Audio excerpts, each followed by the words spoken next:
വിപുലമായ മുന്നണി സംവിധാനമാണ് തമിഴ്നാട്ടിൽ DMK-യുടെ ശക്തി. ഇന്ത്യ സഖ്യമായതിനാൽ കേരളത്തിൽ പരസ്പരം പോരടിക്കുന്ന കോൺഗ്രസും CPM-ഉം മുസ്ലിം ലീഗുമെല്ലാം ഒരൊറ്റ മുന്നണിയിലാണ് മത്സരിക്കുന്നത്. മുന്നണി പരിപാടികളെല്ലാം ഇത്തവണ സഖ്യത്തിൽ ഉൾപ്പെടുത്തിയ SDP-യുടെ പതാകകളും കാണാനാകും. ചെന്നൈയിൽ നിന്ന് ആദിൽ പാലോട് തയ്യാറാക്കിയ റിപ്പോർട്ടിലേക്ക്.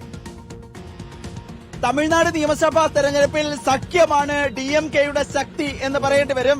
ഇന്ത്യ മുന്നണിയായാണ് തമിഴ്നാട്ടിൽ DMK സഖ്യം മത്സരിക്കുന്നത്. DMK ആണ് പ്രധാന പാർട്ടി, പിന്നീട് കോൺഗ്രസ് ഉണ്ട്. ഞാനിപ്പോൾ നിൽക്കുന്നത് DMK-യുടെ ഒരു പരിപാടി സ്ഥലത്താണ്. അവിടെ വഴിയരികിൽ കൊടികൾ വലിയ തോതിൽ പ്രദർശിപ്പിച്ചിരിക്കുന്നത് നമുക്ക് കാണാൻ കഴിയും. ഇവിടെ ഇവരെ സംബന്ധിച്ചിടത്തോളം വളരെ വലിയ കൗതുകമാണ് ഈ കൊടികളെ കാണുമ്പോൾ മലയാളികൾക്ക് പെട്ടെന്ന് തോന്നുക എന്നുള്ളതാണ്.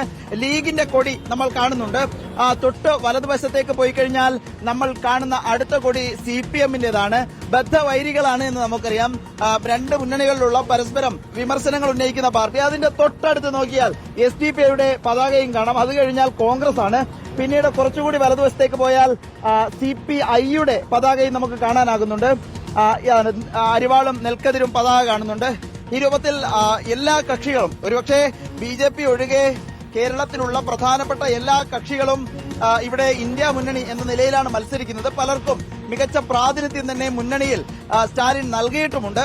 അത് വലിയ വോട്ടുകളായി മാറും എന്ന പ്രചരണമാണ് സ്റ്റാലിൻ നടത്തുന്നത്.